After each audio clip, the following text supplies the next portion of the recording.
kababayan ko, baka na minamaliit ninyo yung problema at contact kayo ng contact and suddenly sabay-sabay itong puputok, then we will have a problem. Talagang problema ito. So whether or not it is severe or it is just a minor maybe not as really as serious as the other medical crisis noon. We are put on notice that it is really dangerous for now. There's danger.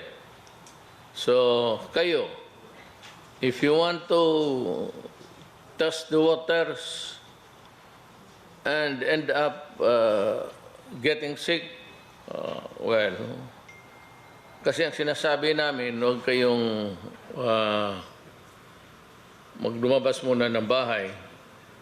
I understand that the workers who are working in Manila or outside in Manila, residing outside but working inside, just the same, you continue to spread the disease by saliva, contact, and everything.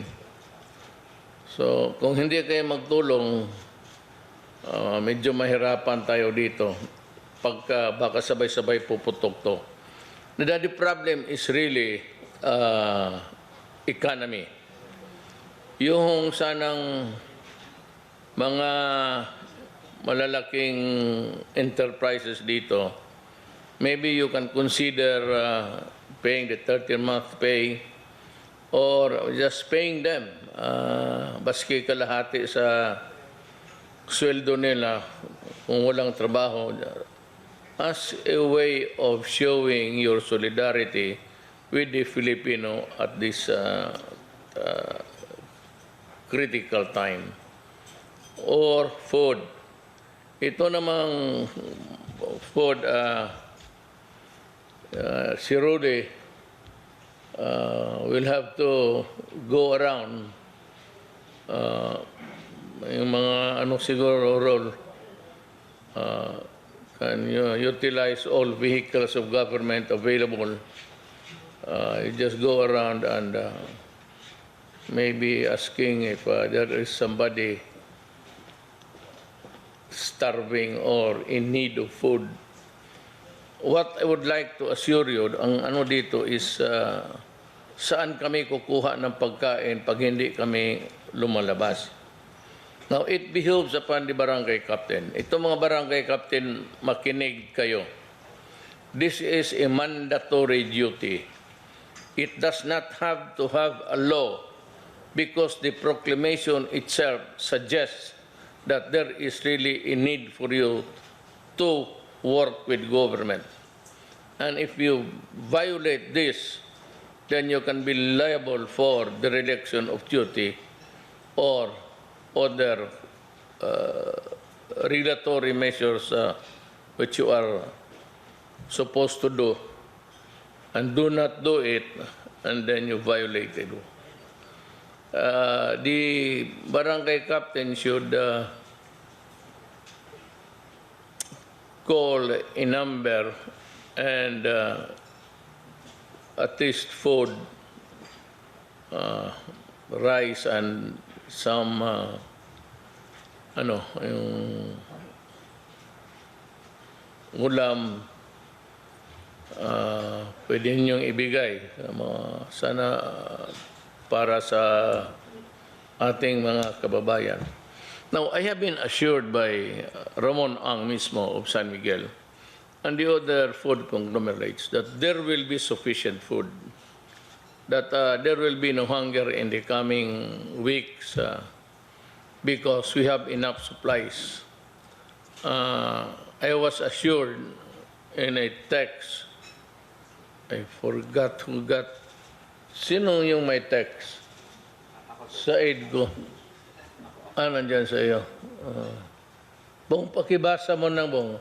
I would like to ask Senator go to read the statement of Ramon Ang.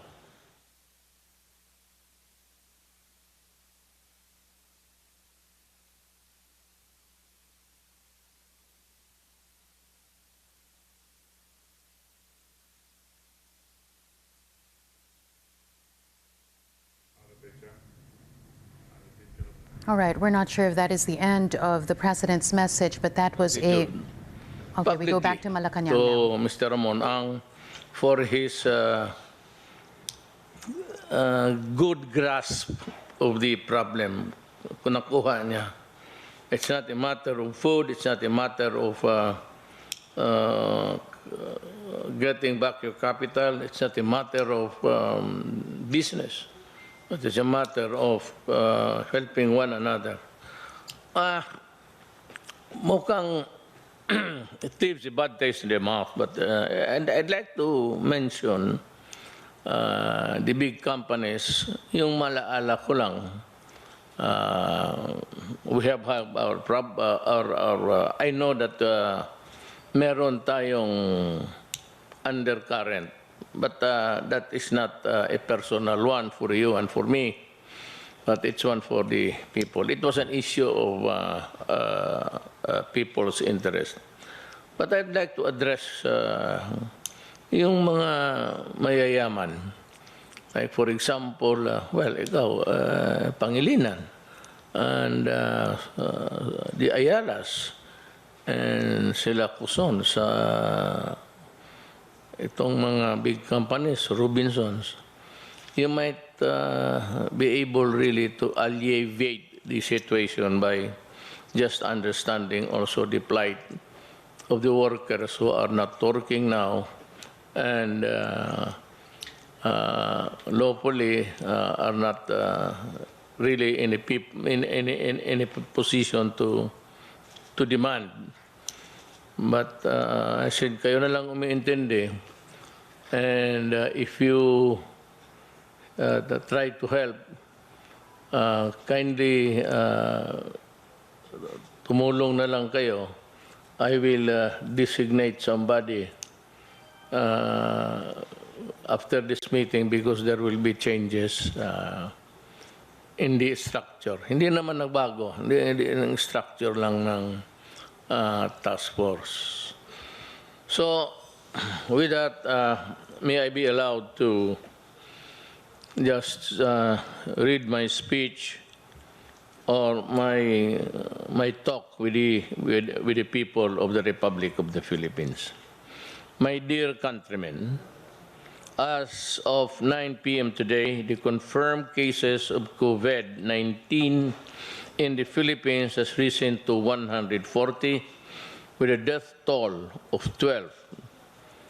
Still low. It is a figure that is rising day by day beyond our borders, and the whole world has been shaken by the spread of this disease. At first, it was China and the East Asian region, which is still in the midst of a crisis as we speak. But now, according to the World Health Organization, the epicenter has shifted to Europe. Wala rin tayong magawa. Alam mo, we want to do business, we want to make money, we want to move, but there is no interaction now, and there is no trade to speak of, and there are no flights going out, in, and for you to do business. In other words, if you go there, you are alone. And please understand that we are talking to you honestly and in good faith. To address this crisis, I placed the entire country under a state of public health emergency. And that is why mayors now can go ahead and issue not really ordinances, but executive orders to make the environment of their municipality more conducive to a healing process. Hindi mo na kailangan ng mag-convene ka pa ng government, city council, because with this public health emergency, you can, as the mayor responsible to execute the laws of the land, the ordinance plus the laws of the national government. So, hindi mo na kailangan dito na maghingi pa kayo, maghintay pa kayo ng, because I've read somewhere, or maybe I've heard it over the TV, radio, na yung ibang munisipyo naghihintay pa. With this emergency, hindi na po kailangan. Just go ahead and the mayor will do it for us. Para walang, let me get to, para wala masyadong rokos, walang debate, isa lang, one line lang ngayon, mayor lang muna. And he can come up with any measure to protect public health, public interest, public order, public safety, and whatever is needed to make life more livable in your place. As long as you are in good faith. Sa akin, no, hindi na kailangan. I don't know, there's always a smart elect in this country. Just for example, meron dalawa kagad sinasabi, they go to the opposite side by saying, yung mga police, hindi kayo pwedeng maaresto kasi gano'n. You know, you don't have to say that. Ano mo lang, you'd encourage people to assert something na kunting bagay lang, magipag-away sa pulis. Correct. You cannot be arrested if you are out. But if you are advised to go home and you grapple with the police with words and ultimately it comes to dalhin ka sa stasyon for a public disturbance or disobedience to a lawful authority, pwede ka talagang dalhin sa istasyon. At kung dumaban ka sa police, it is a direct assault. But itong may mga dalawa kasing para marinig lang. Sabi na hindi kayo dapat hulihin ng police. Ang problema, because you are confronted. In our ordinary times, there is really no need to be talking about it publicly just to be heard. Para lang marinig ka ng tao, makiksaw-saw ka.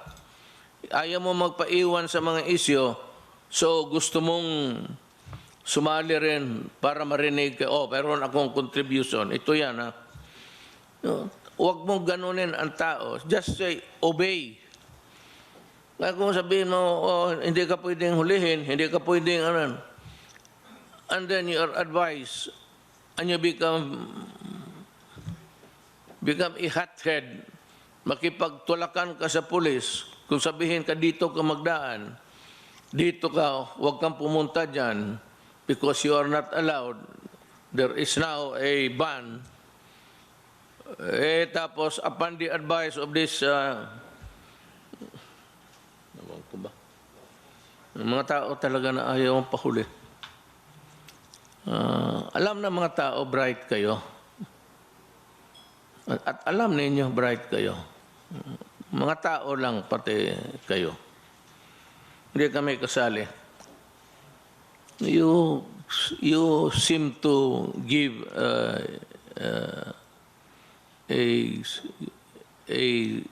side comment that is not good.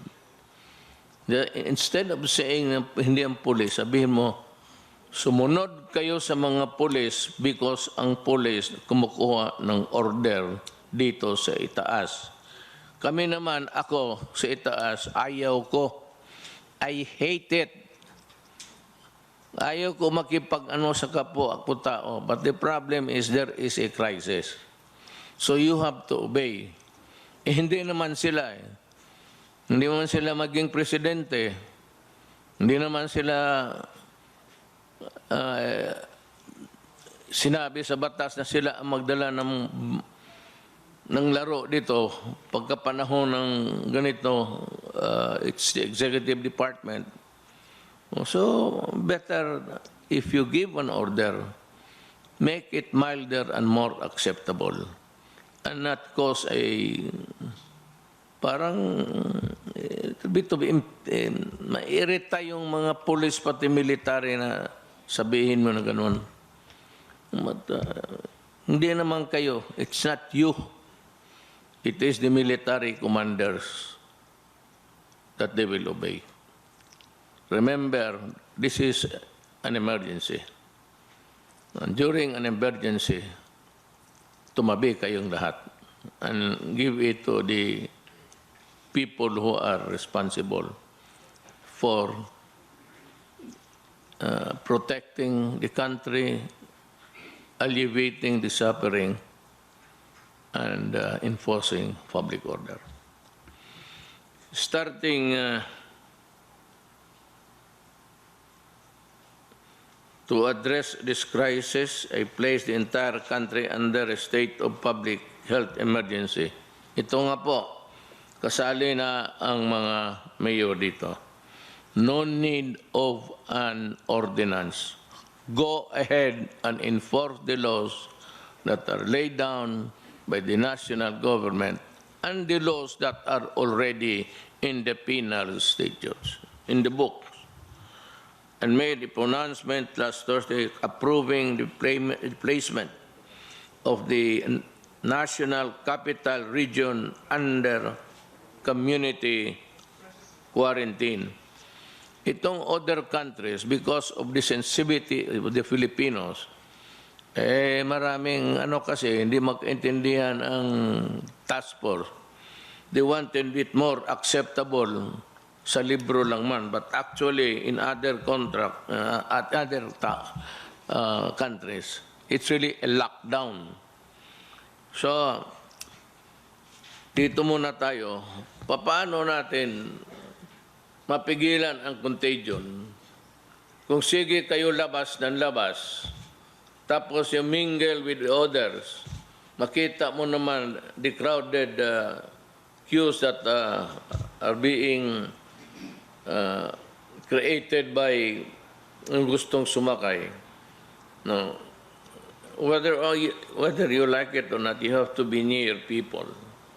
And there will be contact as a consequence. So you cannot avoid people-to-people contact, the very thing that we are not allowing because it will spread the disease. Kung maaari lang po, stay home, and for the businesses, pagka lumala ito, sa bagay, day-to-day ang conference, tignan natin, pag lumalala ito, you better close down your business. That's an order, because you will also help in propagating the disease instead of helping. Yan ang order ko sa inyo. Starting yesterday, what has been in effect has been a general quarantine, which allows the substantial freedom of movement within NCR and even allows the transit of people to and from the NCR for purposes of work and other essential services. Kaya ngayon, pupunta ka doon sa trabaho mo,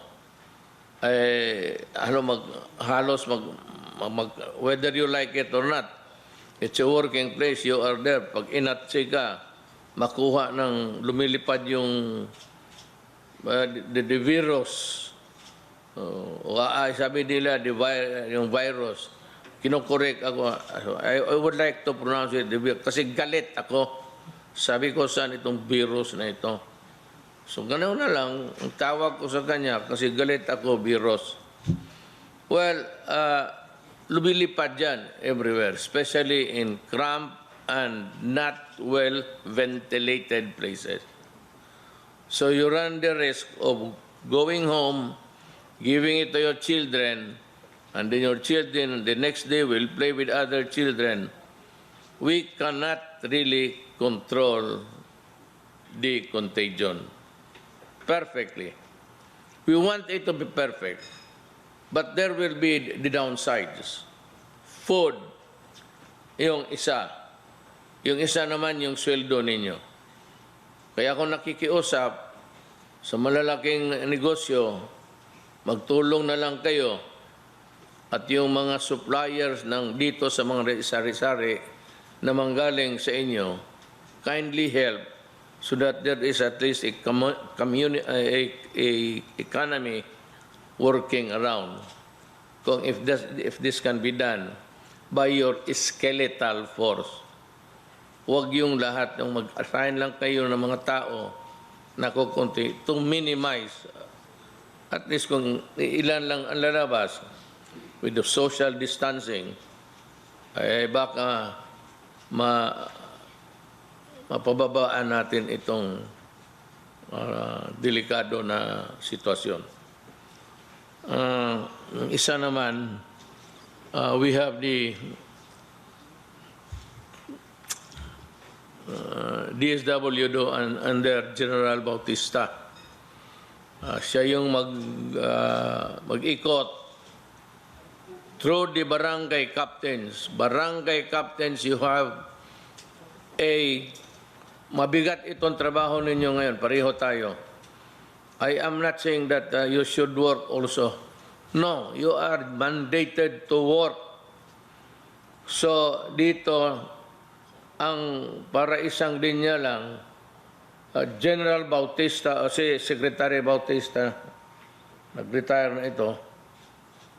Pagkakilala ko si General, matagal na kasi. General Bautista will have his people go around and look for people who are hungry. And that is the job of the mayor. Kasi ikaw yung mayor ng barangay mo, ikaw ang maghanap para isang tumbok lang ang gobyerno. And we can give the help necessary. I hope I have made myself clear on this. However, upon further study of worldwide trends and measures and the need of extreme caution during such time as this, I have come to the conclusion that stricter measures are necessary. For this reason, pursuant to my powers as President under the Constitution and Republic Act 11332, I am placing the entire mainland of Luzon under quarantine until April 12, 2020, coinciding with the entire end of the Holy Week. So pati na ang Luzon, kasi sa ibang lugar may pumuputok na. And since we do not have the luxury of time of waiting whether or not it is really true or validating that there is really such a connection or a contagion somewhere, hindi ako pwedeng I cannot go into a guessing game. See, I have to act. And better, baski na kung di wala mangyari. But if there is already contagion and there are cases which need to be attended to, then government can move faster. It's better to assume that it is true, because what you would need only is the validation.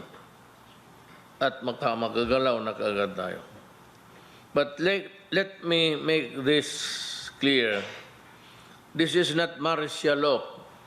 Under the Constitution, martial law is declared when there is invasion, rebellion, or public safety requires it. Alam mo yung itong mga ganito, when you are the freedom of movement is sometimes curtailed. Sabihin ng mga tao, martial law. This is not a martial law. Martial law is yung rebellion, may away, itong public safety requires it. Ngayon,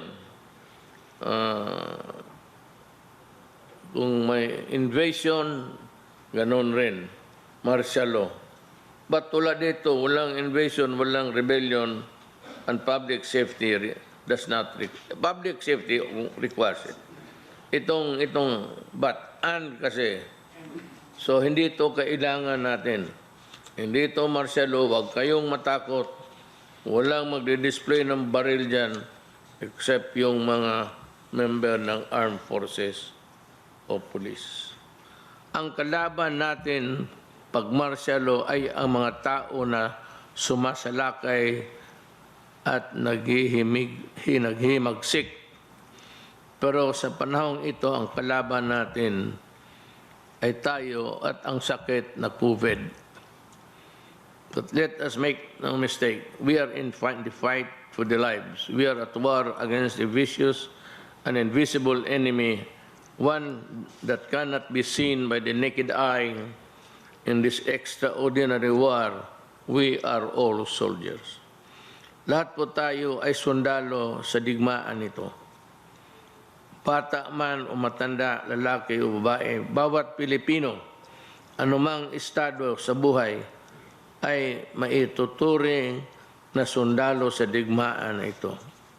Of course, the formalities of our doctors, health professionals, and health workers, to whom we will forever be thankful. In due time, we shall express to them our gratitude in a more tangible way. When this crisis is over, in the meantime, I have directed the DBM and DOH to find a way to best compensate our health workers. You know, the last time I saw, we had a meeting, and I saw Andrea Domingo sa Pagcor. Sinabi ko sa kanya kung may pera siya. At sinabi ko, ibuhos mo yung pera nito kasi kailangan natin. So, Pagcor alone donated 2 billion for nibigay sa task force for the fight against COVID. Yun, pera yung nasa line agencies na nasa kanila na nandiyan na yun. Ito pang dagdag. I hope na may pera pa tayo. I am sure we have. We have the money. Kasi sa administrasyon ko to, sinasabi ko sa iyo, may pera tayo. We've been able to save and we have been very sparing in yung mga gastos-gastos natin. Wala tayong, we do not have any expenses in government that are unnecessary or yung mga nakikita ko na which are projects which are bound to fail, talagang kinakat ko na. Sinasabi ko na wag yan. Maybe because without being really maghambog ako, hindi naman ako, dahil matagal kasi akong mayor at nakikita ako ang takbo ng isang bagay na yung, kung hindi karapat-dapat para sa gobyerno, pinuputol ko na kagad. Excuse me, Mr. President. Na-miss lang ni mo ng isa ka kani. Pagbasa ni mo, na-miss ni mo ng lakad circuit. Pakibasa na lang sa ulo. Wala ko dito. Hindi na. Dari ni lockdown ka. Pakibasa lang aning kana. May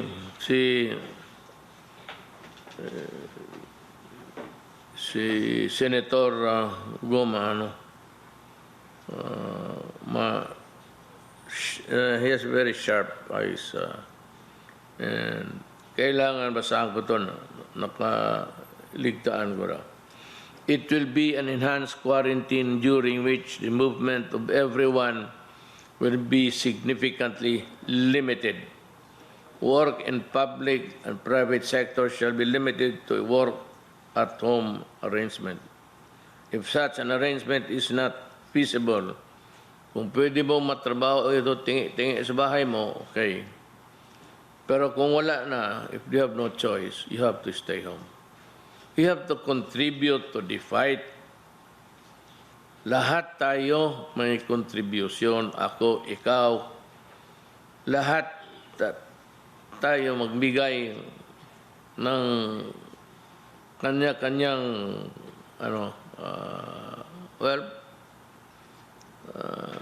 gift to the government, and that is by obeying the laws, obeying the regulations.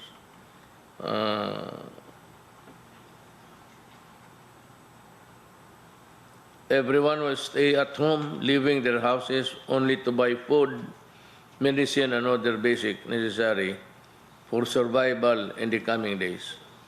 Only such establishment will provide these basic necessities and services will be open. Do not be scared about this.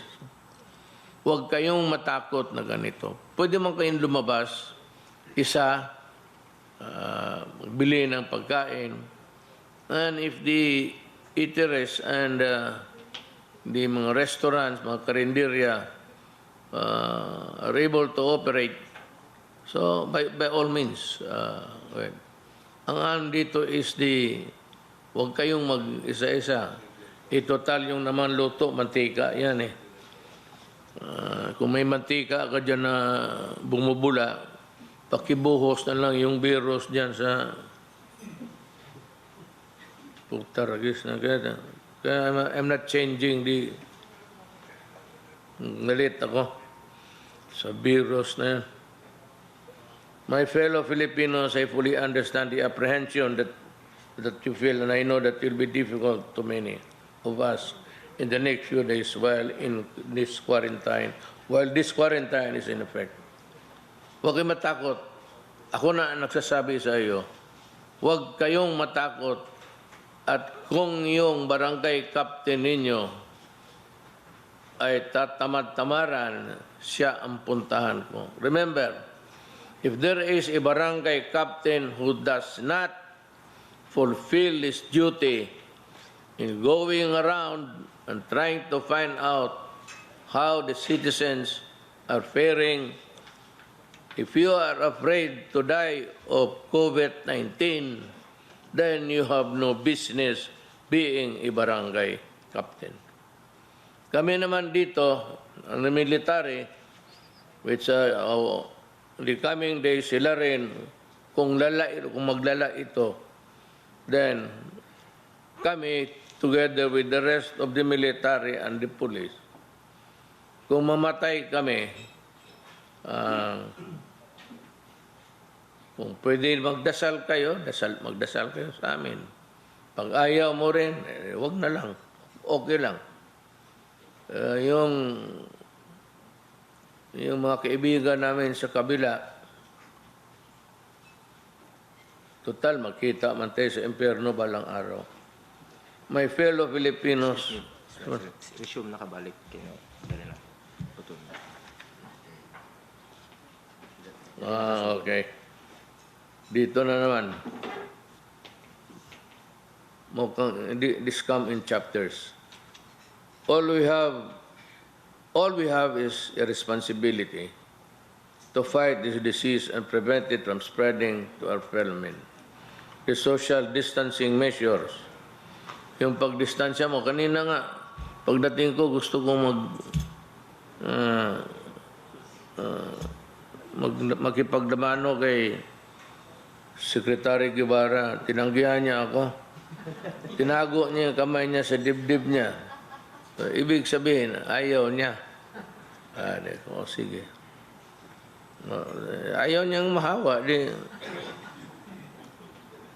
But ulitin ko baka sabihin ninyo ito para sa lahat. ang gobyerno, ang taga-gobyerno, unahin ko na, yung na-assign dyan sa front line sa COVID,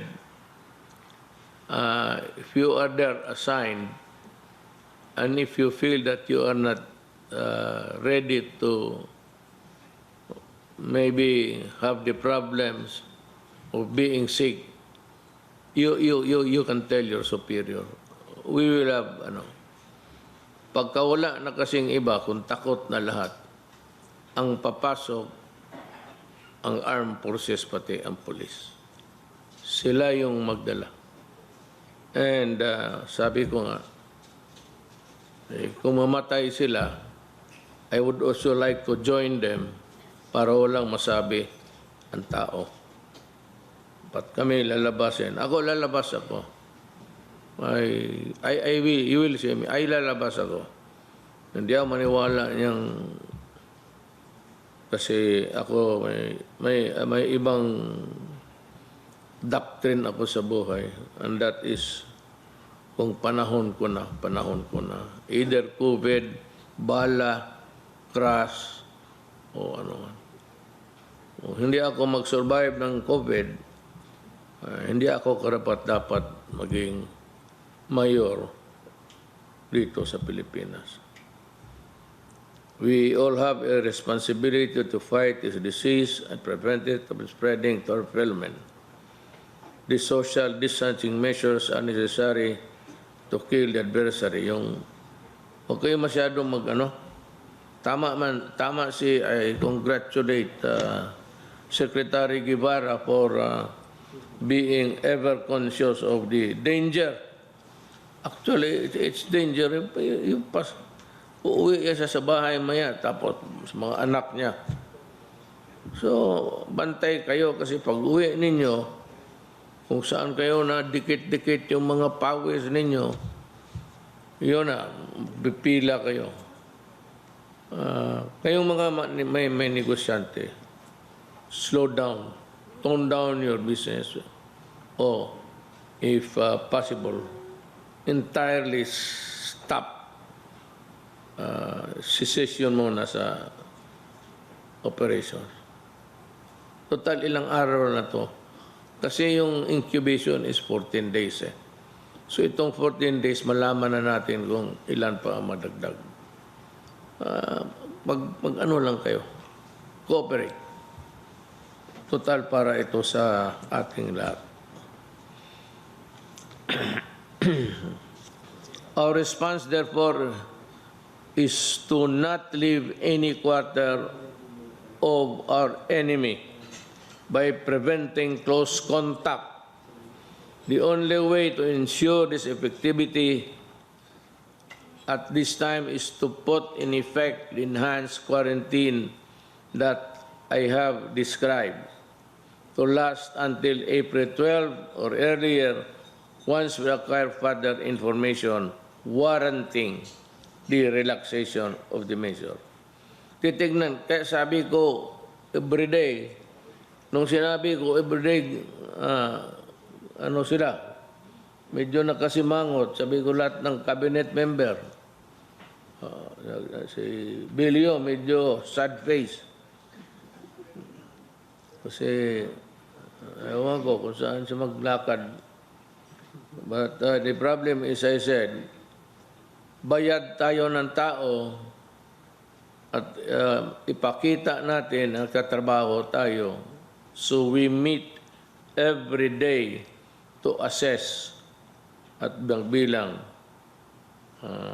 As of today, ang patay 12 at ang yung 140. Hindi tataas yan pag sumunod kayo. Wala makapitan itong si virus eh. Yawa na ito. Wala siyang makapitan. Kung magmalayo kahit a distance, mag-ubo siya, you just turn around. In the meantime, I have directed the DSWD, DOLE, DOF, and other agencies to put in place with utmost dispatch on all feasible measures that will ease the burden of the community quarantine in our country, especially those who are living on daily wages and small, medium enterprises. We shall make sure that during these trying times, all of you will feel government concern in you for your welfare. Kasi sinabi ko, huwag kayong matakot. We will devise a way that yun namang malalaki, kung makatulong kayo sa mga liliit, for example, yung mga sari-sari, maubukan sila ng supply. They can go to you, maybe sign a promissory note in the meantime, with the government as a guarantee. Ako, I will guarantee that I will pay you. Ako na nagsasabi, hindi na kailangan memorandum yan. All you have to do is to remind me, and I'm placing it as a matter of my oath of office. Kung wala, bigyan lang ninyo, yung tama lang. The usual orders. Tapos, kung hindi makabayad, ako na ang babayad. Siguraduhin natin na madarama ninyo ang malasakit at pagmamahal sa inyong gobyerno sa panahong ito. Ang problema, hindi lahat nagmamahal ng gobyerno natin itong. Kaya ba mga NPA nagmamahal kayo sa gobyerno? Pag hindi tumulong kayo, distancing, at huwag ninyo muna galawin ang mga sundalo, ano muna tayo? Yung ceasefire lang. Ceasefire muna tayo. Ako na ang naghihingi. Ceasefire. Kindly give me that. If you really want that we will be at all times on talking terms in this time of crisis, kindly cooperate and help. Mas mabuti pa tumulong muna kayo. I will repay you with a good heart in the coming days. To the private sector, I have this appeal. Magbayanihan kayo. Na kailangan, basta ang barangay captain. You know, we all have everything that you need. It does not mean to say that when you are sick, when you need medical attention, walang magdala sa iyo. Hindi yan. Hindi sabihin na kung may magwala dyan, walang pulis. Meron nga ng pulis nga nakakalat eh. And remember what I said. Obey the police and the military. Do not quarrel with them and do not start ruckus that would amount to a violation because you will be arrested and brought to prison. Disobedience of authority, baka nagkamali ako, then acts of public disturbance. You can be arrested. Sumunod lang kayo at wala tayong problema. To the industry players, business leaders, foundation, and the like, I would like to join hands with you and combine our efforts in fighting COVID-19 as one nation, as one people. While the government is doing its best, we can more effectively contain the spread of the virus if we adopt a united approach. Maraming pwedeng maitulong ang pribadong sektor para mapagaan ang hirap ng ating kababayan sa ating bayan. Ito lang po ang pag-release ng 13-month pay kahit prorated lang. Yung i-divide mo sa mga buwan. Prorated lang, tulong na iyan ay ating mga kababayan habang naka-quarantine. pagbigay ng moratorium on rental fees para sa mga renters and tenants. Huwag mo niyong bilangin yung araw na hindi makapagtrabaho, hindi makalabas yung ating mga kababayan. Hindi ko sinasabi batas ito. Hindi ko sinasabi regulasyon ito. But sinasabi ko, kung ikaw ay Pilipino nagmahal ng kapwa mo tao, baka, you can mitigate the hardship. Wala na nga nakakulong na nga, wala nga nakain. So mag-isip pa sila. Ngayon, kung ayaw mo, huwag mong pilitin na magbayad. Patirahin mo muna dyan sa lugar niya, ako ang magbayad. Ganon rin. I swear to you upon my oath of office, I will pay kung hindi sila makabayad. Pagbibigay ng 1 month reprieve sa bills payments ng basic utility providers. Gawan po natin ng paraan na mapagaan ang gastusin ng ating mga kababayan sa panahong ito at para maiwasan pa rin ang paglabas ng mga tao. Well, anyway, I have said my facility for the Tagalog dialect is quite terrible. Pero I hope that you can understand my language. Pagtulong ng big business sa mga small and medium scale enterprises. Tulungan din sana ng malaking kumpanya ang mga maliliit na negosyante para hindi mamatay ang kabuhayan nila. I urge our business leaders to find ways to help small businesses and ease the burden which is felt by the ordinary citizen right now. In relation to this, I would be happy that several big businesses and companies have already expressed their willingness to partner with government in this time of crisis. I've mentioned a little while ago the businesses that I think are already into the activity of helping our medium scale businessmen. So I hope I'll go around. So I hope that I will be able to see one of these act of the big business helping the small ones. Ngayon pa lang magpapasalamat na po ako sa inyong tulong. Maraming salamat galing po sa puso ko. My countrymen, again, we discuss our most potent weapons in this war against COVID-19 are not bullets or ammunition, but our compassion and consideration for our Filipinos in the next few years. Ito hindi ito giyera. Ang problema nito, yung bala ng sakit, yung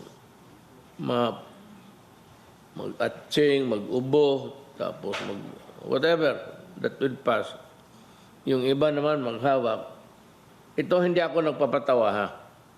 At hindi ako nagbabastos ng tao. May mga Pilipino gano'n eh. Pagka sikma gano'n, gano'n sa kamay. Tapos kung ano yung pinakamalapit, kahoy, upuan, gano'n sa kamay. Marami yan. Marami akong nakikita na gano'n. Yung minsan, yung gano'n lang. Tapos gano'n. Si Iwan. If that person is already positive for investigation na lalala talaga ang sitwasyon natin. So those for those who are really into something like that. Kindly avoid.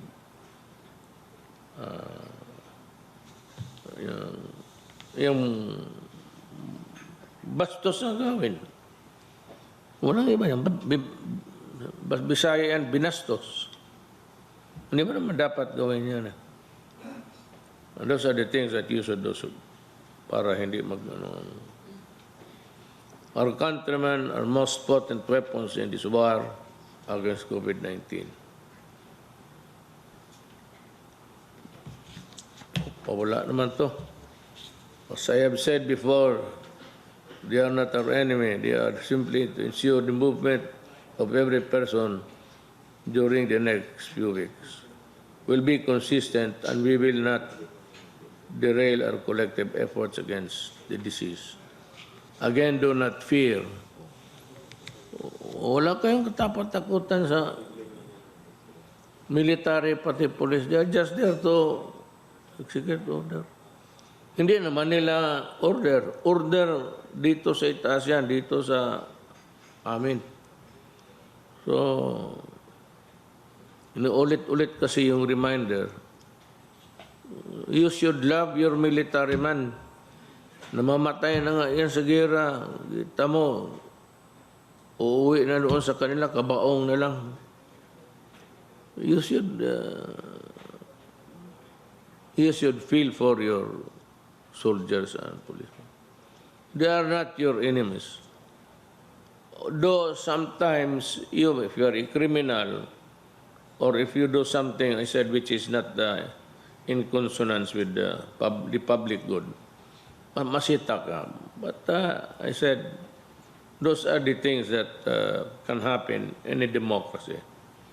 That there's always a police. Maski anong klase, autocratic, diktador ka, kailangan mo ang police. Dito, we are a democracy, and we try to really act as one. If you are doing nothing wrong, and if you don't quarrel with them, please do not. Pero hindi ka naman sabihin mo, may baril yan, gamitin yan. Depende lang kung may baril ka rin. Pero kung sigaw-sigaw ka lang dyan, naturally, I said, that is a disturbance of the public order. And that is the time that you can be arrested for disobedience. Otherwise, the police and the military do not have any business at all interfering with your lives. Kung dito na lang, mag-shortcut na lang, haba eh. As I end, I solemnly urge everyone to pray to the Almighty God who has the power to defeat every enemy, visible or invisible. Pray for all doctors and health professionals and workers. Pray for your government. Pray for the country. Even as we maintain physical distance from each other, let us remain strong, united in spirit, to fight this dreaded disease. And with our unity, the blessing of God, we shall overcome. Maraming salamat po.